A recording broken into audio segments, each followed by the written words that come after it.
다수당의 갑질이다, 상의 없이 결정했다 이렇게 좀 맹비난을. 진흙탕 같다라는. 그야말로 반전이다, 뭐 이변이다, 충격이다. 충남 네. 지역이 교통사고 사망률이 전국 1위입니다. 네, 맞습니다. 그냥 자기 길만 계속 가는 겁니다. 세계적으로 봤을 때 OECD 회원국 중에서 단연 1위였습니다. 평균보다 3배가 높더라고요. 답답합니다. 뉴스 볼 때마다 지역의 의료 인력 부족 문제 어제 오늘 일이 아닙니다. 서로 이제 이해하고 그렇죠. 소통하는 노력이 필요하다. 그렇죠.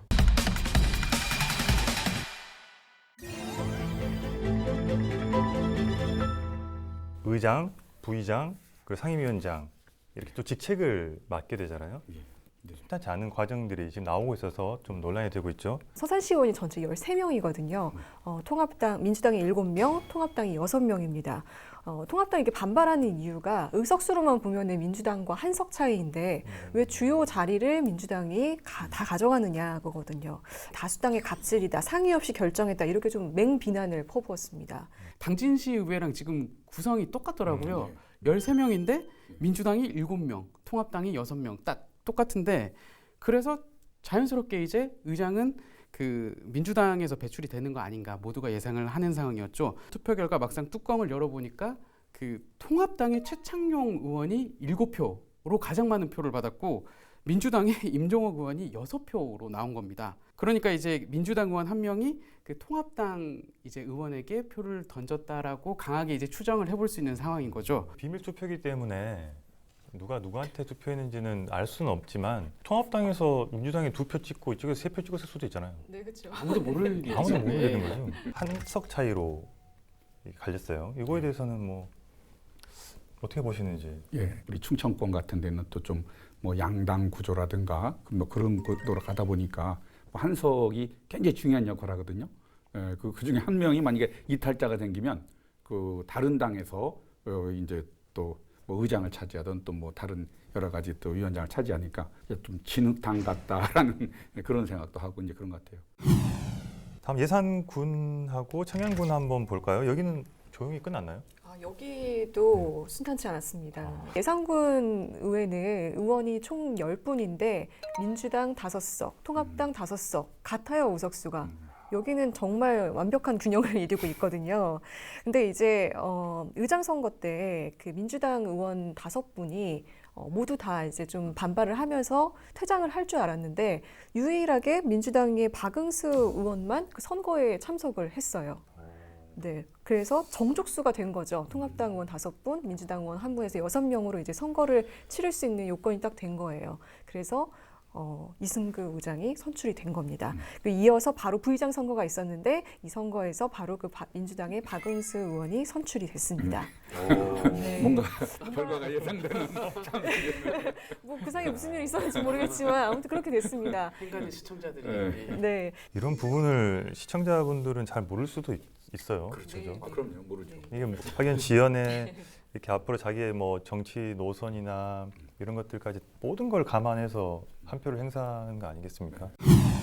홍성군 의회 그 당 소속 당을 보면은 11명이거든요. 11명인데 원래는 이제 민주당 6명, 통합당 5명 해서 민주당이 한석 많은 상황이었는데 의장 선출하기 이틀 전에 그 민주당 소속의 그 이병국 의원이 그 탈당을 선언했습니다. 이제 기초의회에서 뭐 당적은 크게 의미가 없는 것 같다. 뭐 이제 주민을 위해서 열심히 뛰겠다면서 무소속. 갑자기요? 예, 갑자기. 전망이 다 있는데 갑자기. 저희 입장에선 갑자기인데 이제 또 이 의원 입장에서는 어떨지 모르겠죠. 뭐 좀 고심 끝에 내린 결정일 수도 있는 거고요. 이거는 뭐 섣불리 얘기하기는 어려울 것 같긴 하지만 얘기하는 자리입니다. 이거. 여하튼 이제 탈당을 선언하면서 이제 민주당 5명, 통합당 5명, 무소속 1명, 예산군 의회랑 마찬가지로 어떻게 보면 균형을 이룬 거죠. 홀수임에도 불구하고 정원이. 그래서 이제 투표를 이제 표결에 들어갔는데 역시나 이제 팽팽하게 나온 겁니다. 5대5로 나오고 한 명 기권 이렇게 나온 거죠. 뭐 기권이 누군지 뭐 네. 저희가 뭐 다 알 수는 없지만 당연히 아무도 모르겠네요. 예, 결국에는 선수가 높은 윤용관 의원이 의장으로 선출이 됐고 부의장의 통합당의 장재석 의원이 선출이 되면서 이렇게 좀 원구성이 마무리된 상태입니다. 홍성은. 이게 그 감투가 그렇게 탐이 나는 건가요? 왜 이렇게 감투에 목을 매는지. 뭐 감투를 안 좋아하는 사람은 저는 없다고 해요. 그럼 남녀노소를 불문하고 근본적으로 뭐 인간이라는 게 자기 이익을 추구하는 존재 아니겠습니까? 정치인들은 또 물어보니까 그런 얘기는 하더라고요. 다음 선거가 이 사람도 없다고. 현재야 그냥 현재. 다음은 없어요. 예, 있을 때 뭐 잘하는 건 아니지만 있을 때 먹어야 된다. 나쁘게 얘기하면 있을 때 차지해야 된다. 자리는 이렇게 하고 그것이 또 주는 뭐 의장, 뭐 부의장 또 상임위원장 이 자리가 주는 것이 또 당사자들은 표에 굉장히 영향을 미친다고 보는 것 같아요. 저는 이게 어떤 이런 혜택 부분도 있지만 제가 생각하기에는 이것은 정치인으로서 체급을 키우기 위한 어떤 그런 것들 부분이다. 예. 저는 그게 가장 강하다고 보거든요. 크다고 보거든요. 정책을 가지고 대결을 하면 어디 이겨라 응원을 할 텐데 자리를 놓고 싸우다 보니까 씁쓸하네요. 맞습니다. 네. 코로나 이후 시대를 대비해서 이 관광, 축제 이런 거에 대해서 우리가 한 번쯤은 진지하게 고민해 봐야 될 때가 아닌가. 코로나19가 터지면서 가장 강한 충격을 준비 없이 받았던 부분이 관광산업이라고 말씀을 드릴 수가 있을 것 같아요. 제일 유행하는 말이 뭐 언택트라거나 아니면 뉴노멀이라고 하는 것처럼 우리의 일상이 더 이상 일상이 안 되는 세상이 됐잖아요. 당장의 지역사회 여파가 지금 느껴지고 있잖아요. 이런 현황들 한번 먼저 정리 한번 해볼까요? 일단 소규모 행사들은 거의 다 취소됐다고 보시는 게 좋을 것 같은데요. 일단 서산하면은 가을 국화축제도 있었고 팔봉산 뭐 감자축제, 마늘 육종 마늘 축제 뭐 이런 것도 있었는데 전부 다 취소가 됐고 청양 대표 특산물인 고추 구기자 축제도 이제 아예 온라인으로 전환을 하겠다고 발표를 했고 또 가장 최근에는 홍성에서도 하반기에 예정됐던 축제 3개들이 다 취소가 된 상황이에요. 좀 답답합니다. 뉴스 볼 때마다 축제 취소, 처음에 연기, 뭐 보류 이렇게 하다가 결국엔 취소가 됐죠. 지금 하반기에 다 못 치르다 보니까 가뜩이나 이제 충남 같은 경우는 앞서 말한 대로 이제 태안 쪽에 해안가, 바닷가 해수욕장이 유명한데요.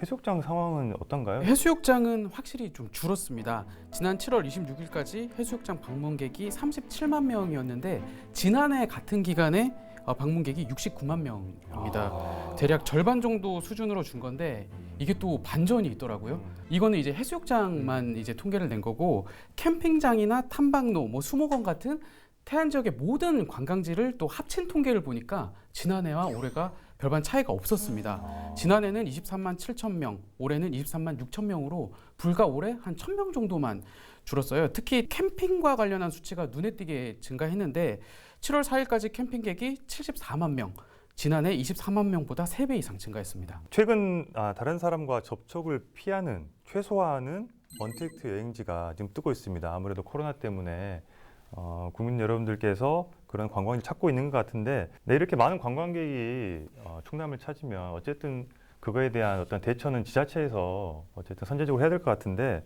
어떻게 지금 준비하고 있는지 조금 현장에서 취재한 내용 한번 들어볼까요? 한범 기자. 태안은 보니까 일단은 주력이 두 가지더라고요. 해수욕장하고 캠핑이었습니다. 그래서 지금 해수욕장 같은 경우에는 구역 배정제라는 거를 좀 도입을 검토를 하고 있다고 하더라고요. 쉽게 얘기해서 좀 구획 정리를 한 다음에 거기에 이제 사전으로 온라인 예약을 받아서 어떤 한 구역마다 이제 그 팀이나 그룹을 배정하는, 그래서 거리두기 가는 게 네네네.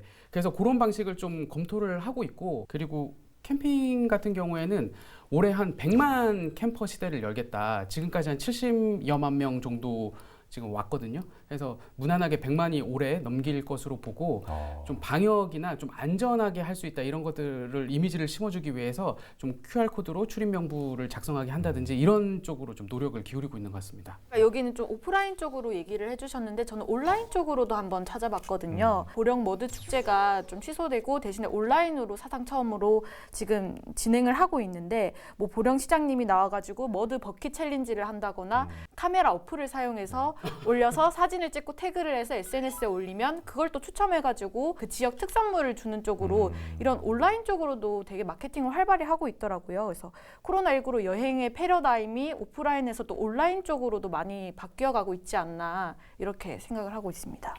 결국에는 이제 코로나의 영향으로 여행의 형태는 변하고 있지만 여행을 안 할 수는 없잖아요.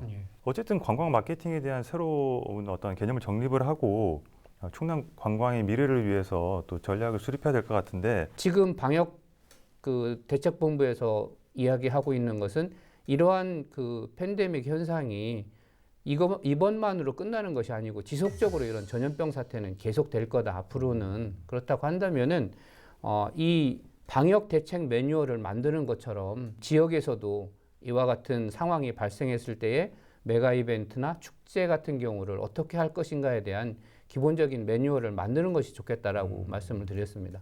관광 그리고 관광이 빠질 수 없는 축제, 그 축제에 빠질 수 없는 공연 이런 것들을 함께 가져가기 위해서 기준을 만들자. 예, 그 뜻인 거죠? 예, 정리 잘했나요? 예, 잘하셨습니다.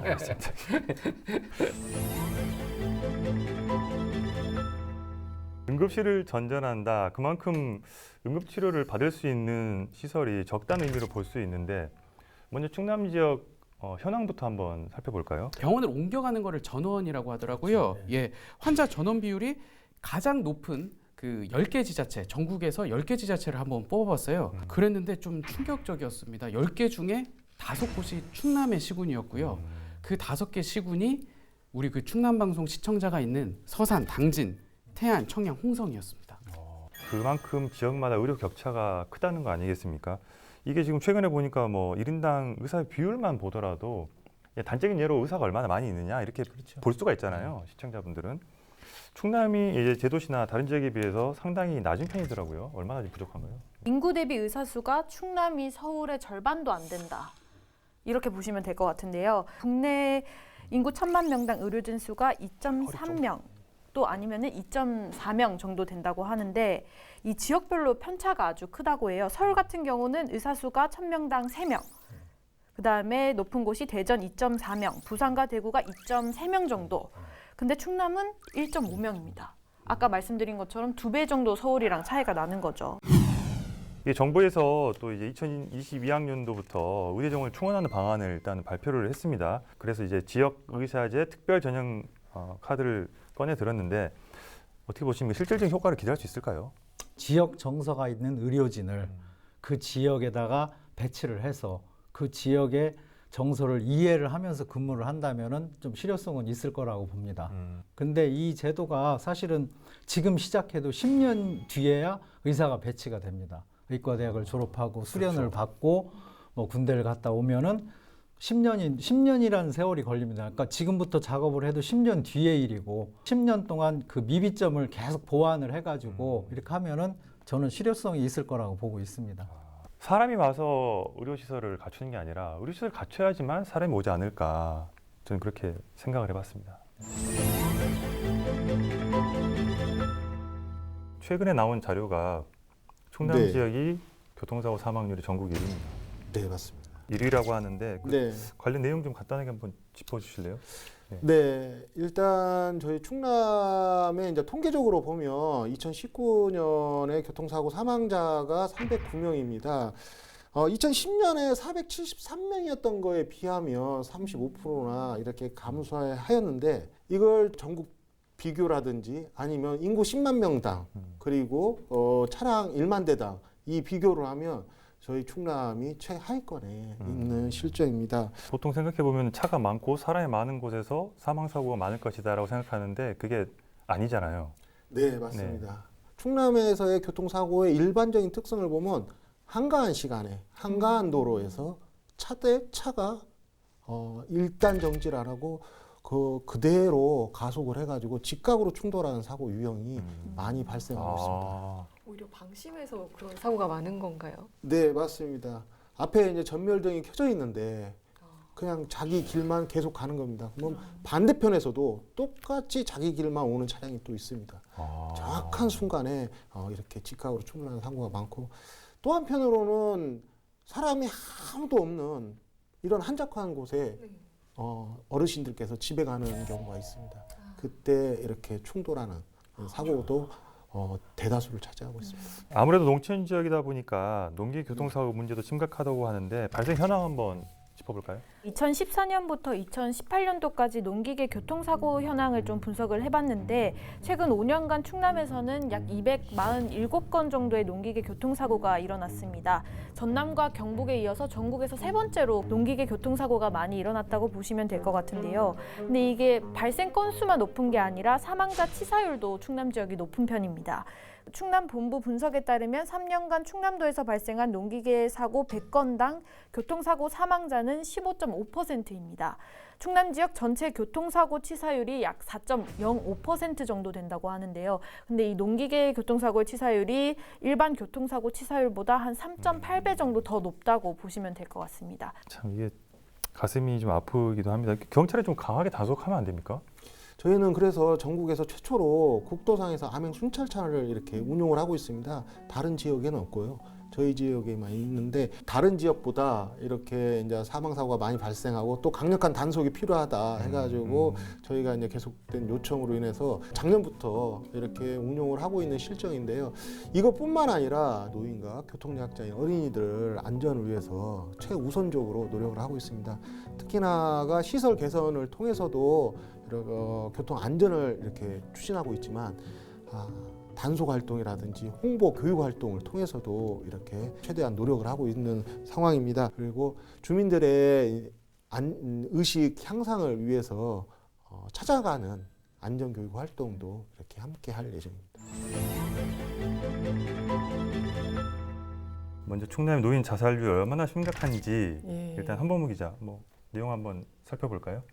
2018년 기준 전체 자살자 수가 경기도가 일단은 숫자로만 보면은 제일 많았습니다. 전체 자살자 수니까 이제 노인 포함해서 이제 전체 통계인데요. 충남은 한 700명대로 중간 수준이었습니다. 근데 이제 이게 시도별로 인구가 다르잖아요. 그래서 그런 개념이 있더라고요. 그 지역별 인구를 표준화해 산출한 연령 표준화 자살률이라는 개념이 있는데 그걸 보니까 이제 10만 명당 자살률이 충남이 29.8명으로 전국에서 가장 높았습니다. 다른 곳보다 많은 어르신들이 이렇게 극단적인 선택을 하는 이유를 저희가 좀 살펴봐야 되는데 노년층이 많이 겪고 있는 그런 어떤 가난이나 질병 이런 것들이 아무래도 영향이 있겠죠. 어떻습니까? 그 노인들이 이제 저희도 보면 이제 경제적인 이유, 그다음에 신체나 정신적인 건강적인 거, 그다음에 정서적 지원 딱 세 가지라고 생각해도 될 것 같아요. 그래서 그 중에 어느 하나만 결핍이 돼도 그냥 참고 외로워하면서 사는데 이제 그 두 가지 이상, 세 가지 이상이 결핍이 되면 죽는 게 제일 낫겠구나라는 생각도 들고 또 자녀들한테 이게 피해를 주는 것 같은 거죠. 본인이 아픈데 뭐 병원을 가달라 아니면 내가 힘들다 이런 말을 하는 게 사실 부모님들은 잘 안 하시잖아요. 그러니까 참다가 이제 아무 곳에서도 지지를 못 받을 경우에 이제 자살이라는 극단적인 선택을 하는 것 같고요. 그렇기 때문에 우리가 지역사회가 이 문제를 같이 고민을 해야 되겠다라는 생각을 저는 진짜 강력히 합니다. 충남도는 이런 좀 피해를 막기 위해서 일단 2011년에 그 1차로 충남 자살 예방 종합 대책을 마련을 했었고요. 그 다음 해에 관련 조례를 또 제정을 했습니다. 또 2019년에는 전국에서 처음으로 충남도 생명사랑팀을 신설해서 자살률을 줄이기 위해서 노력하고 있습니다. 생명사랑에 대한 업무를 이렇게 쭉 하다 보니까요. 민간협의체처럼 중요한 게 없어요. 실제로 우리 그 민간협의체라는 것 자체가 이게 거버넌스를 형성을 해서 내가 이제 어디가 연결하면서 홍보하고 이런 뭐 문화 확산이에요, 진짜. 제일 중요한 건 생명사랑에 대한 문화 확산이지 저 사람의 생명을 내가 가서 막 끌어안고서 하루 종일 붙잡고 있는 거는 사실 아니에요. 그렇게 할 수도 없고 누가 죽는지도 모르고 언제 죽을지도 모르고 어떤 그런 분들을 저희도 관심을 갖기 위한 어떤 징후랄까요? 위험 신호 이런 것들을 좀 소개해 주시면 정말 다양해요. 그러니까 평상시 그분을 잘 봤던 분이면 금방 알아차릴 수 있어요. 그러니까 살짝 달라지는 행동들이 있어요. 어떤 분은 비 오는 날 우산을 쓰고 그동안에 친했던 집을 한 바퀴 다 돌면서 인사를 했대요. 준비죠. 그다음에 또 어떤 분들은 내가 가지고 있는 거를 아까운 것들 있잖아요. 그런 것들도 이렇게 좀 나누어줘서 갑자기 주변에 자살이라는 거는 어떻게 생각하면 어떤 분들은 극단적으로 그냥 막 급해서 갑자기 딱 선택할 것 같지만 그렇지 않습니다. 계획이 있어요. 그래서 자살 생각, 자살 계획, 그다음에 극단적인 자살 선택이라는 그 행동으로 이어지는 거거든요. 그래서 단계마다 우리가 그걸 알아차리는 순간마다 그분을 케어를 했다면 그 순간에 잠깐 멈추면 이게 한 달, 1년, 2년이 그냥 쭉 이어질 수가 있는 거죠. 주변의 관심이 극단적인 선택을 막을 수 있다. 네. 이거를 좀 명심해 주시기를 예, 당부드립니다. 네, 그 멘트 좀 바꿔주면 안 돼요? 네. 자살도 예방이 가능하다로. 아, 네, 막는다 이런 말 말고. 네, 아, 예. 자살도 예방이 가능합니다. 여러분의 관심이 자살을 예방할 수 있습니다. 충남 기자회견 여기서 마치겠습니다.